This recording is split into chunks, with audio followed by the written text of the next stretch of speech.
Welcome, I'm Jackie Sabrin, and thank you for joining us today. Today we have a very special guest on the Engaged at Any Age Summit, and I'm delighted to introduce to you Sonia Shokech. Sonia, thank you so much for being here. It's such an honor to have you on the summit.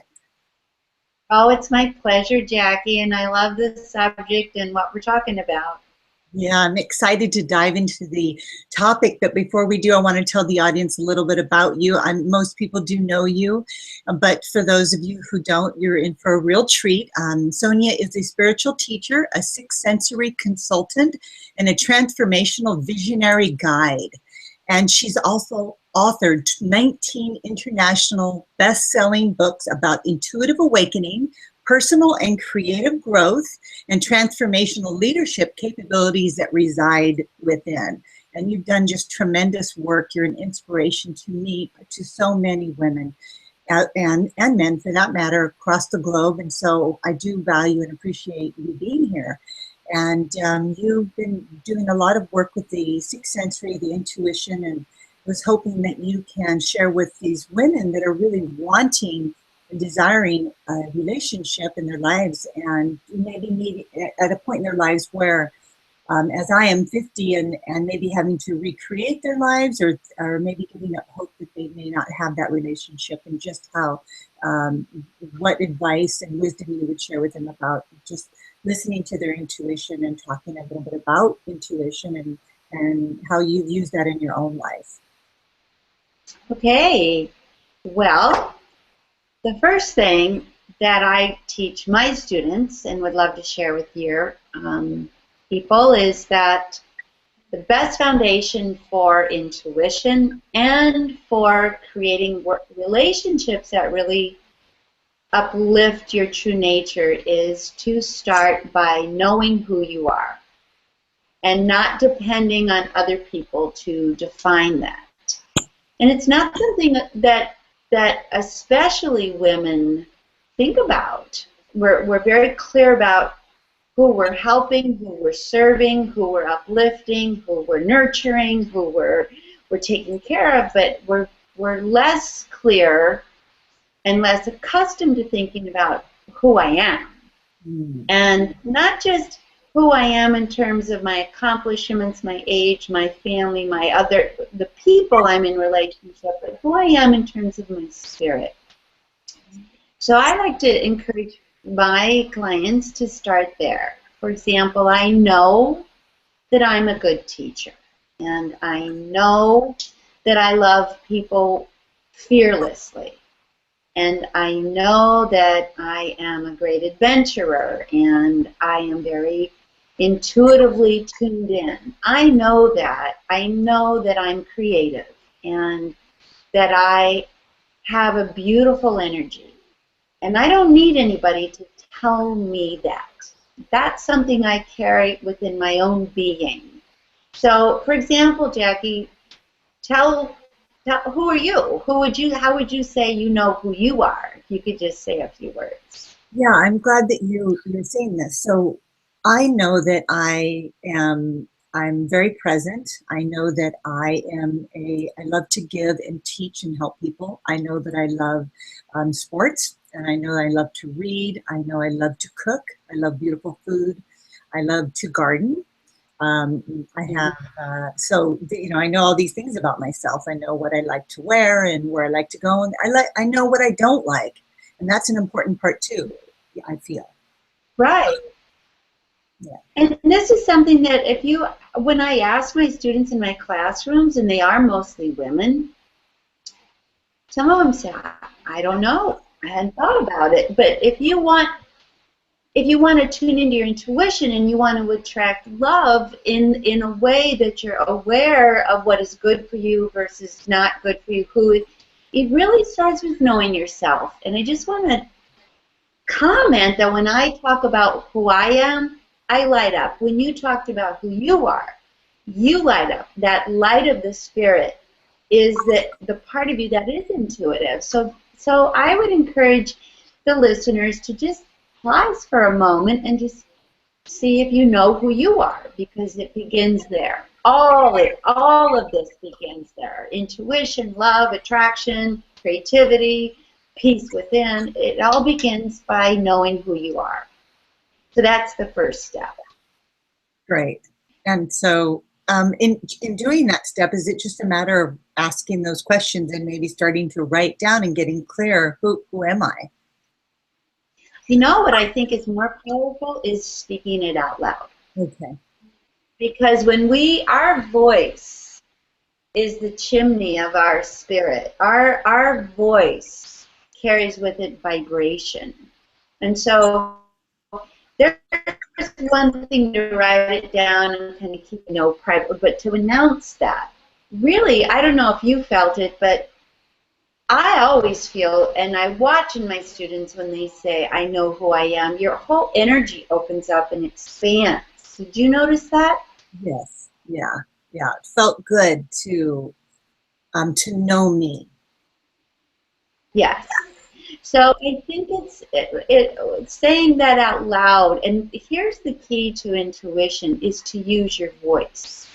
Because most people have what I call 20/20 psychic hindsight. It's like, I knew that, I should have trusted that, or I sensed it, I didn't go for it. And it's because if we don't give voice to what our intuitive feelings are, we forget about them. We don't feel, they're not real. We let them go by. We don't act on them. So the next thing is to begin. I'll ask the next question. There's a 4-step process to tuning into intuition. The first is know who you are. And the second is to be open to your intuition. That's a decision to make. Excuse me. And it's like turning on a radio. And a lot of people don't consider being open.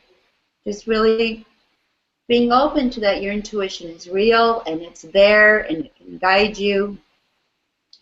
So that's like turning the radio on. It's like turning your attention on to listening to your intuition, to looking for it, to being present. And then going back to our voice, when you get into an intuitive feeling, to say so out loud. So I'm going to, if you want to do this with me, I'll give you another little tool. Okay, you up for it? Yes, that'd be wonderful. Okay. So, you want to be my guinea pig. Can you think of a question that you want your intuition to guide you on?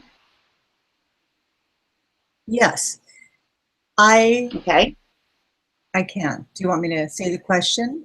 If you're willing to share it, yes. It would be helpful. I've been asking for my guides to guide me in what my next little program that I want to create after the summit is over to help them to connect more deeply to this. And so I'm looking for guidance in what to teach them and how to approach that, and even what to call it. I've asked all of those things. Right? Okay. So the key is this, and what I can tell, and I want you to feel in you, is that it's a genuine question. You're genuinely available to some guidance, and that's really important because I just taught a workshop this weekend, and I brought a student up who she said she wanted guidance and whatever, but when we got clear about it, she really wasn't that receptive. So that's the first thing, is a question. You need to have an authentic question, one that you're genuinely available to. Then, here's the process. So, to summarize, what's my next project? What will it be called? All right, so just follow with me, and this goes very quickly. Okay. And just keep answering. My head says... Okay, so my head says used language that generalizing. Okay, and my head says... that, so just keep answering the question, right? Okay, so my head says, yeah, to come up with something simple that connects with others. And my head says... that It sounds too superficial. Okay. Take a breath and tell me one thing you're looking at right in front of you. One thing, you. I'm looking at you. One thing, yeah, yeah. Okay. And what else? It's right in front of you. Right in front of me. My computer. Okay. Good. Now, fill in the blank. Take a breath. And my spirit says, My spirit says, be authentic. Those that my, you connect with you'll connect with. and to the question, what's my next project? My spirit says, My spirit says to follow my intuition, which is to don't be afraid to dive deeper in the project. and the name of my project is, Connect deeply to yourself and then to others. okay. So maybe the name of your project is How to Connect Deeper to Yourself and Others. That's How do great. you feel? Yeah, I love it. I'm excited. I can now translate that for women into how to connect deeper with men. First, by Right. connecting with yourself. That's where it all But starts. could you tell the difference between your head and your intellect and thinking, thinking, thinking, and then I had you drop into your spirit and things came out a bit different? Yeah, and so I noticed that was a hesitancy to trust the spirit. I mean, I do trust it, but my mind, of course, is saying, well, wait a minute, that's a bit risky. Yeah. Yes, and that's what most people's minds say, but once you've named it, now you get a choice. You can Yeah. go back to your head and think about it for a while longer and go around and around, or you can just trust. But when you said connect deeper, how did your body feel? Excited. I felt just excitement, like everything's tingling and I'm passionate. Like the passion came up with that. Yeah. And that's something to notice. Did you feel all that when you were in your head? No, because it's like my head is separate from everything else. And that's where most people live. Yeah. In that head. It's separate. And if you're separated, intuition is a connector. The intellect is a separator. So this little technique just kind of helps you feel both. And then you can make a choice. But at least you said it. So now you can decide if you're going to follow it or not. And this is important because a lot of people don't want to listen to their intuition for the fear that if I acknowledge it, then I'm obliged. And I'd say you're not. You'll just know you're going against your intuition, but you're not obliged. So this is important when we're talking about loving ourselves and living an authentic life. That's what intuition is. It is the voice of how to be authentic. And if you follow that authentic flow, then you'll start creating authentic connections. If you stay in your head, it's the separator. The head doesn't connect. The head separates. And that's a function of the left brain. That's actually the part of the head in each life. When you drop into your intuition, you're stepping in and you're connecting, which is the root of the kind of relationships, especially as women who mature and know who they are, want. They want authentic relationship. And so do you feel, I agree with you, they do want, and do you feel and that men want that as well? Men want authentic relationships.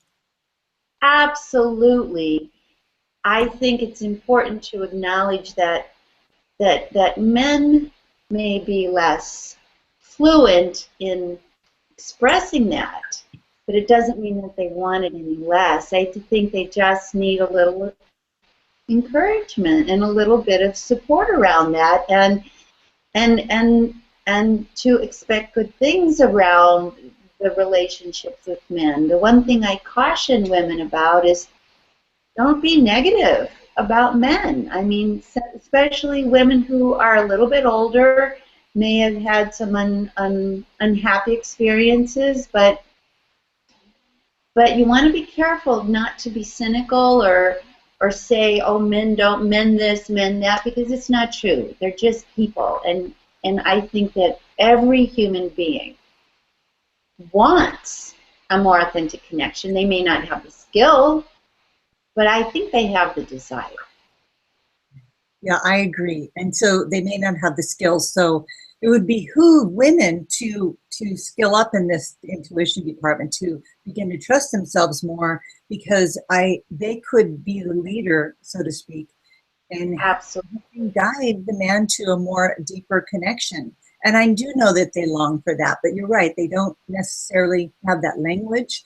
So if you have the language, then you can bring them in, so to speak. And I do think that that's what we all long for. So how can women use their intuition to create a deeper connection in a relationship? Well, there's two words that spur on the intuition right away, and these are very important words. I wonder.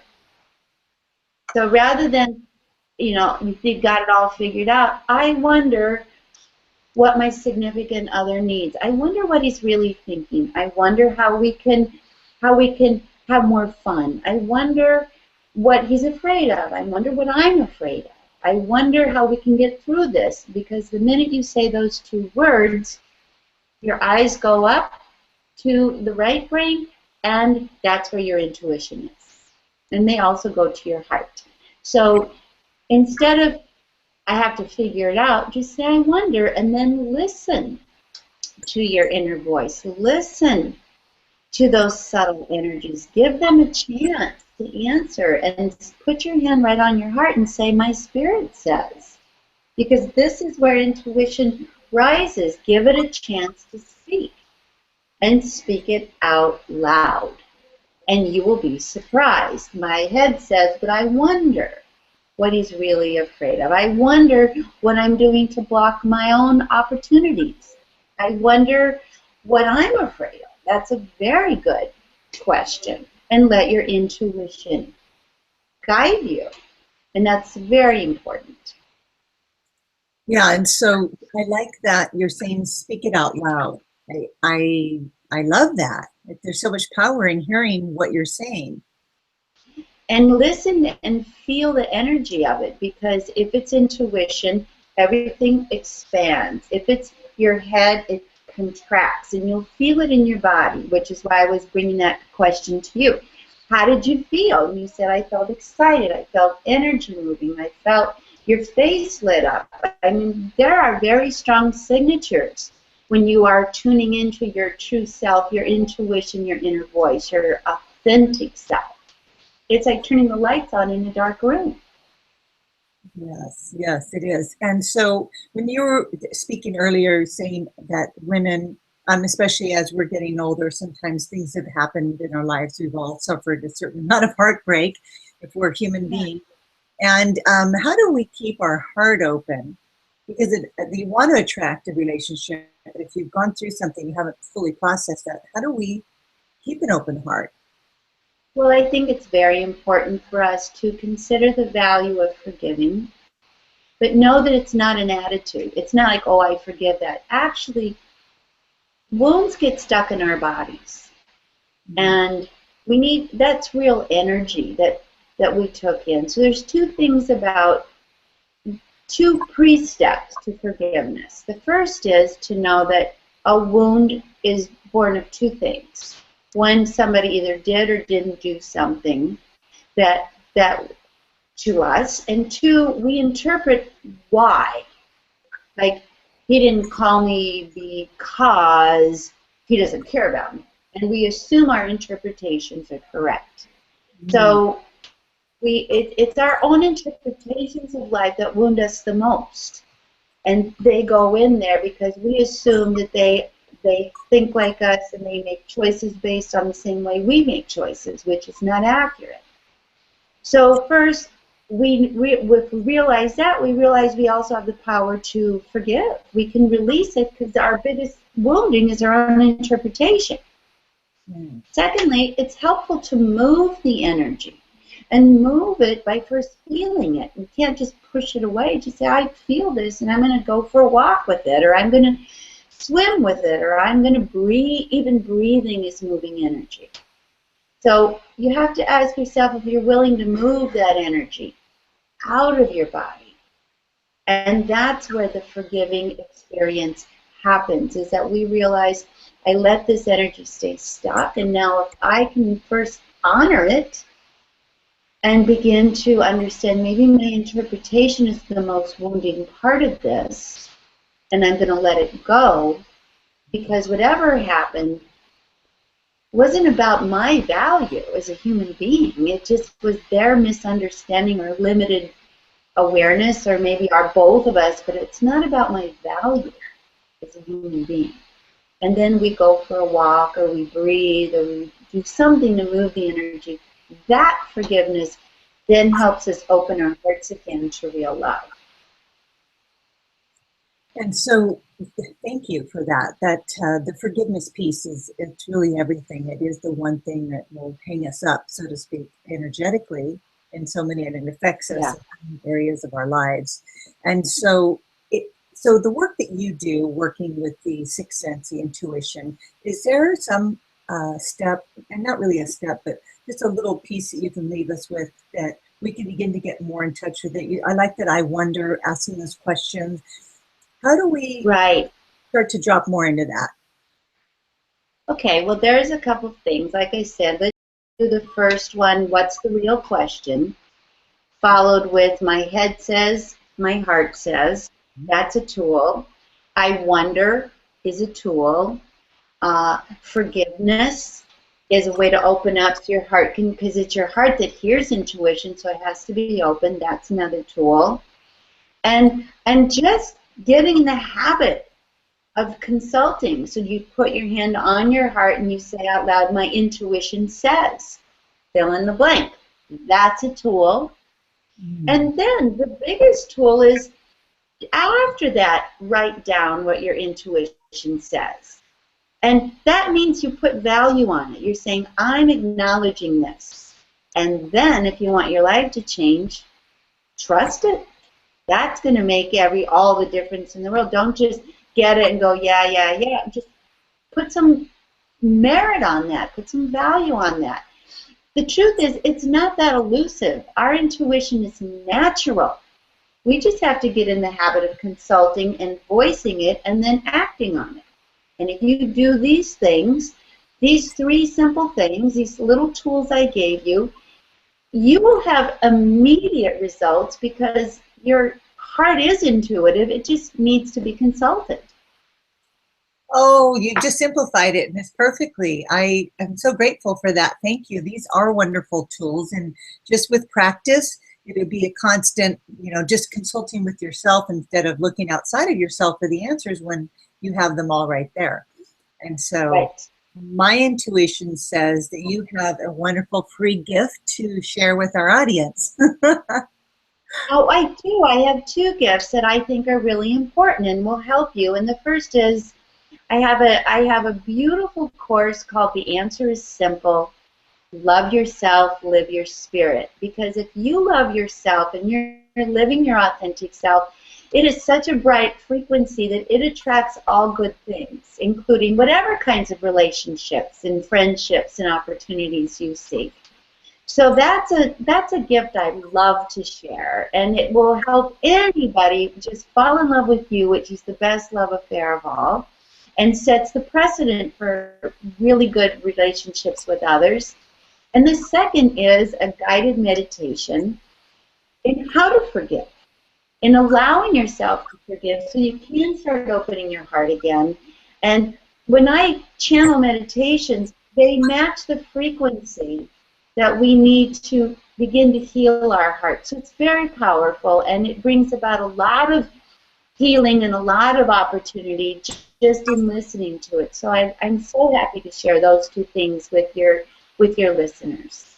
Thank you so much. I really appreciate that. There's a wonderful, generous offering in 2 gifts, not just one. So for the audience, all you have to do is click right below this video. You'll see a click here, and you'll be taken directly to Sonia's page where you can download those wonderful gifts. And I wanted to let the audience know as well that I know that you may want to rewatch this interview over and over again so you can glean more of the specifics that she covered. And you can do that by going to engaged@neah.com/upgrade, and you can purchase the entire summit and watch it at your leisure.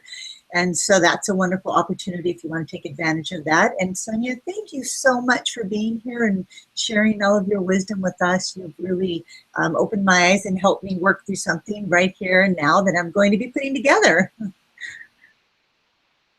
Well, I'm so grateful, and I send you and all your listeners all my love. Oh, thank you so much for your time, and enjoy the rest of your day. Okay, bye. Bye.